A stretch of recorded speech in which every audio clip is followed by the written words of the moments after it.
ಮದುವೆಯ ನಂತರ ಪತಿ ಮತ್ತು ಪತ್ನಿ ಹೆಚ್ಚಿನ ಸಮಯವನ್ನ ಏಕಾಂತದಲ್ಲಿ ಕಳೆಯೋದಕ್ಕೆ ಬಯಸ್ತಾರೆ.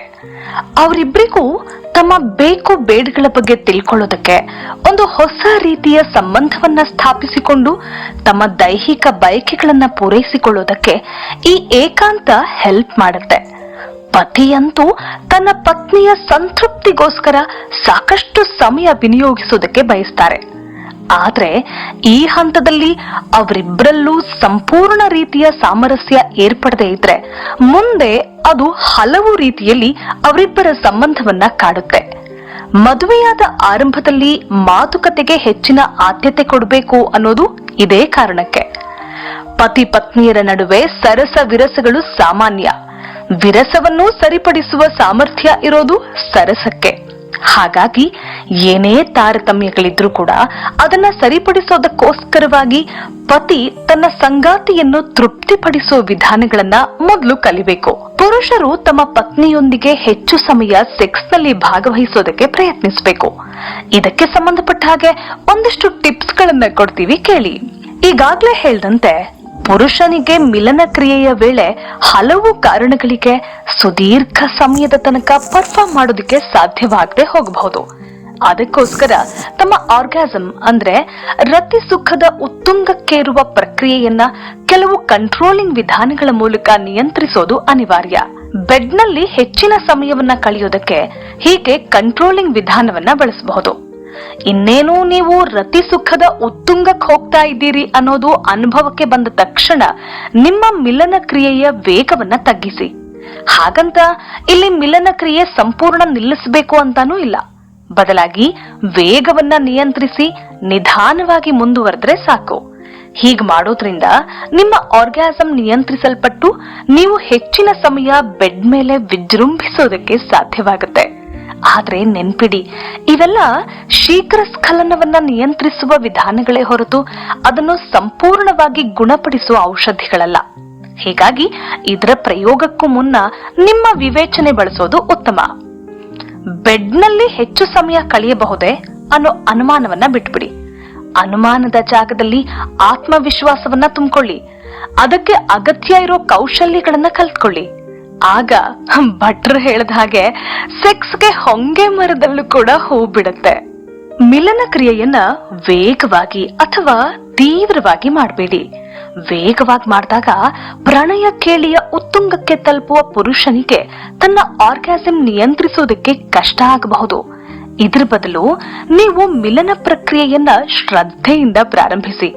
ನಿಧಾನವಾಗಿ ಅದರ ಕೊನೆಯ ಮಜಲನ್ನು ಕೂಡ ಸಂಪೂರ್ಣವಾಗಿ ಅನುಭವಿಸಿ. ಗಂಡು ಹೆಣ್ಣಿನ ದೇಹಗಳ ನಡುವಿನ ರೋಮಾಂಚಕ ಕ್ಷಣಗಳ ಸುಂದರತೆಯನ್ನ ಆರಾಧಿಸಿ. ಹೆಚ್ಚು ಕಾಲ ಸ್ಖಲನವಾಗದಂತೆ ತಡೆಯೋದಕ್ಕೆ ಸ್ತಂಭನ ಕ್ರಿಯೆಯನ್ನ ಅಭ್ಯಾಸ ಮಾಡಿ. ಹೌದು, ಪುರುಷರು ತಮ್ಮ ವೀರ್ಯ ಸ್ಖಲನ ಪ್ರಕ್ರಿಯೆಯನ್ನ ಸ್ತಂಭನ ಕ್ರಿಯೆಯ ಮೂಲಕ ನಿಯಂತ್ರಿಸೋದಕ್ಕೆ ಸಾಧ್ಯ ಇದೆ. ಇದಕ್ಕೋಸ್ಕರವೇ ಇರುವ ಕೆಲವು ಎಕ್ಸರ್ಸೈಸ್ಗಳನ್ನ ನಿಮ್ಮ ವೈದ್ಯರ ಮುಖಾಂತರ ತಿಳ್ಕೊಂಡು ಅಭ್ಯಾಸ ಮಾಡ್ಕೊಳ್ಳಿ. ಇದಕ್ಕೋಸ್ಕರನೇ ಇರೋ ಕೆಲವು ಸರಳ ತಂತ್ರಗಳನ್ನು ಕೂಡ ಅನುಸರಿಸಿ. ಉದಾಹರಣೆಗೆ, ಮೂತ್ರ ವಿಸರ್ಜನೆ ಮಾಡುವಾಗ ಒಂದೇ ಬಾರಿಗೆ ಮೂತ್ರಕೋಶ ಖಾಲಿ ಮಾಡದೆ ಪ್ರತಿ 5 ಸೆಕೆಂಡ್ಗೆ 1 ಬಾರಿ ಮೂತ್ರದ ಹರಿವನ್ನ ತಡೆ ಹಿಡಿರಿ. ಕೆಲ ಸೆಕೆಂಡು ಅದನ್ನ ನಿಯಂತ್ರಿಸಿ ಮತ್ತೆ ಹರಿವನ್ನ ಪ್ರಾರಂಭ ಮಾಡಿ. ಈ ಎಕ್ಸರ್ಸೈಸ್ ನಿಮ್ಮ ಶಿಶ್ನದ ಮಾಂಸಪೇಶಿಗಳನ್ನ ಬಲಗೊಳಿಸಿ ಮಿಲನ ಕ್ರಿಯೆ ವೇಳೆ ಸ್ಖಲನವಾಗೋದನ್ನ ಸ್ತಂಭನಗೊಳಿಸಲು ನಿಮಗೆ ನೆರವಾಗುತ್ತೆ. ಇನ್ನು ನಿಮ್ಮ ಸಂಗಾತಿಯ ಆರ್ಗಾಸಮ್ ಬಗ್ಗೆ ಗಮನ ಕೊಡಿ. ಪುರುಷರು ಮುಖ್ಯವಾಗಿ ಮಾಡಲೇಬೇಕಾದ ವಿಷಯ ಇದು. ನೀವು ನಿಮ್ಮ ಆರ್ಗಾಸಮ್ ಬಗ್ಗೆ ಹೆಚ್ಚಿನ ಗಮನವನ್ನ ಕೊಡಬೇಡಿ. ಸ್ಖಲನದ ಕುರಿತು ಹೆಚ್ಚಿನ ಗಮನ ಕೊಟ್ಟಷ್ಟು ಕೂಡ ಅದು ನಡೆದ್ಬಿಡೋ ಸಾಧ್ಯತೆಯೇ ಹೆಚ್ಚು. ಇದರ ಬದಲು ನೀವು ನಿಮ್ಮ ಸಂಗಾತಿಯ ಮೇಲೆ ಗಮನ ಕೊಡಿ. ಅವಳ ಆರ್ಗಾಸಮ್ ಯಾವ ಹಂತದಲ್ಲಿದೆ ಅನ್ನೋದನ್ನ ಗಮನಿಸಿ. ಅವಳನ್ನ ಉಲ್ಲಾಸಪಡಿಸೋದಕ್ಕೆ ಆಕೆಯ ಕಾಮೋದ್ರೇಕ ಸ್ಥಳಗಳನ್ನ ಗುರುತಿಸಿ. ಅಲ್ಲಿ ನಿಮ್ಮ ಬೆರಳು ನಾಲಿಗೆಯ ಮೂಲಕ ಮೆತ್ತಗೆ ಮಸಾಜ್ ಮಾಡಿ. ಆಕೆಯ ದೇಹವನ್ನ ನಿಯಂತ್ರಿಸಿ. ಈ ರೀತಿ ಮಾಡೋದಕ್ಕೆ ನಿಮ್ಗೆ ಕೆಲ ಸಮಯ ಹಿಡಿಯುತ್ತೆ. ಆದ್ರೆ ಕ್ರಮೇಣ ನೀವು ಈ ಪ್ರಕ್ರಿಯೆಯಲ್ಲಿ ಪರಿಣತಿ ಪಡೆದು ಪ್ರತಿ ಬಾರಿ ಆಕೆಗೆ ಪೂರ್ಣ ತೃಪ್ತಿ ನೀಡೋದಕ್ಕೆ ಸಾಧ್ಯವಾಗುತ್ತೆ. ಜೊತೆಗೆ ನೀವಿಬ್ರು ಕೂಡ ಹೆಚ್ಚು ಸಮಯ ಮಿಲನ ಕ್ರಿಯೆಯಲ್ಲಿ ತೊಡಗಿಸಿಕೊಳ್ಳೋದಕ್ಕೆ ಸಹಾಯ ಮಾಡುತ್ತವೆ. ನಿಧಾನವೇ ಪ್ರಧಾನ.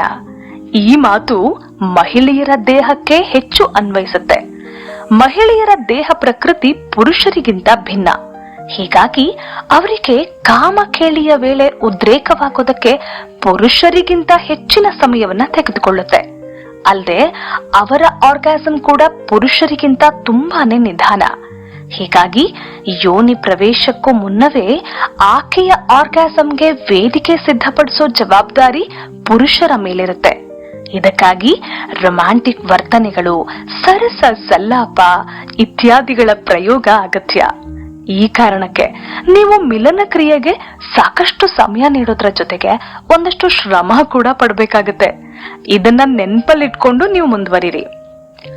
ಮಹಿಳೆಯರನ್ನು ಉದ್ರೇಕಗೊಳಿಸೋದಕ್ಕೆ ಸಾಮಾನ್ಯವಾಗಿ ಪುರುಷರು ಫೋರ್ ಪ್ಲೇ ಮೊರೆ ಹೋಗ್ತಾರೆ. ಇದು ನಿಜಕ್ಕೂ ಉತ್ತಮ ವಿಧಾನವಾಗಿರೋದ್ರಿಂದ ಪ್ರತಿಯೊಬ್ಬರು ಇದನ್ನ ಪ್ರಯೋಗಿಸಬಹುದು.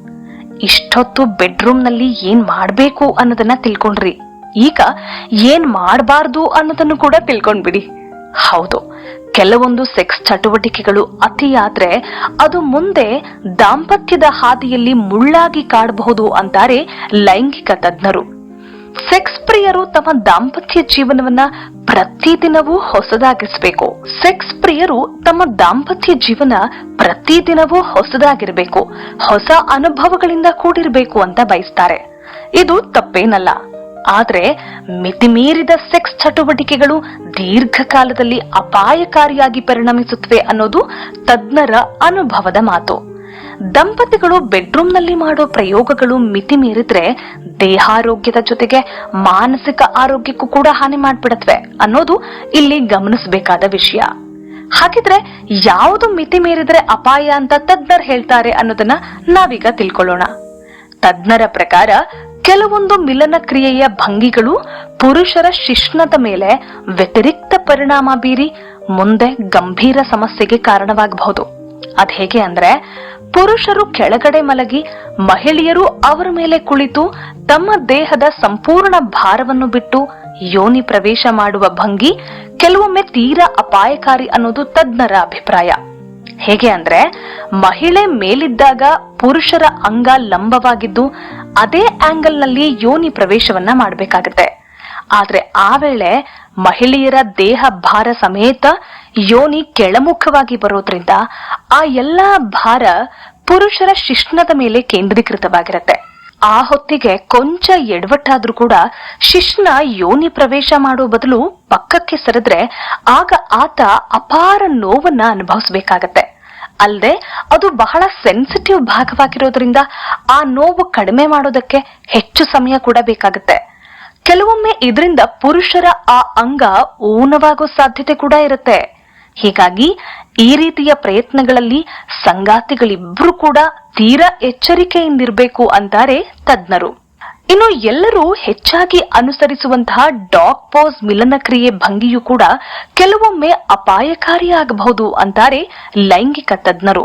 ಮಹಿಳೆಯರು ತಮ್ಮೆರಡೂ ಕೈಗಳನ್ನು ನೆಲದಲ್ಲಿರಿಸಿ ತಮ್ಮ ದೇಹದ ಸಂಪೂರ್ಣ ಭಾರವನ್ನು ಕೈ ಅಥವಾ ಕಾಲುಗಳ ಮೇಲೆ ಹಾಕುವ ಭಂಗಿಗಳು ಅವರ ದೇಹಕ್ಕೆ, ಮುಖ್ಯವಾಗಿ ಕೀಲುಗಳಿಗೆ ಅಪಾಯಕಾರಿ ಅನ್ನೋದು ತಜ್ಞರ ಆಂಬೋಣ. ಹೀಗಾಗಿ ಸಾಮಾನ್ಯವಾಗಿ ಮಹಿಳೆಯು ಕೆಳಭಾಗದಲ್ಲಿ ಮತ್ತು ಪುರುಷನು ಮೇಲಕ್ಕೆ ಇದ್ದು ಮಾಡುವ ಲೈಂಗಿಕ ಭಂಗಿಗಳು ಯಾವುದೇ ಅಪಾಯ ಮಾಡುವುದಿಲ್ಲ ಅಂತಾರೆ ತಜ್ಞರು. ಹೀಗಾಗಿ ಗಂಡು ಹೆಣ್ಣಿನ ಮಿಲನದ ವೇಳೆ ಸಾಧ್ಯವಾದಷ್ಟು ತಮ್ಮ ದೇಹದ ಪರಿಸ್ಥಿತಿಗೆ ಹೊಂದಿಕೊಳ್ಳುವ ವಿಧಾನಗಳನ್ನ ಆಯ್ದುಕೊಳ್ಳೋದು ಉತ್ತಮ. ಇನ್ನು ಗಂಡು ಹೆಣ್ಣು ಮಿಲನ ಮಹೋತ್ಸವದ ವೇಳೆ ಮಾಡುವಂತಹ ಕೆಲ ತಪ್ಪುಗಳ ಬಗ್ಗೆ ಕುತೂಹಲಕಾರಿ ವಿಚಾರಗಳನ್ನ ನಾವು ನಿಮ್ಗೆ ಹೇಳ್ತಾ ಹೋಗ್ತೀವಿ ನೆಕ್ಸ್ಟ್ ಎಪಿಸೋಡ್ ನಲ್ಲಿ.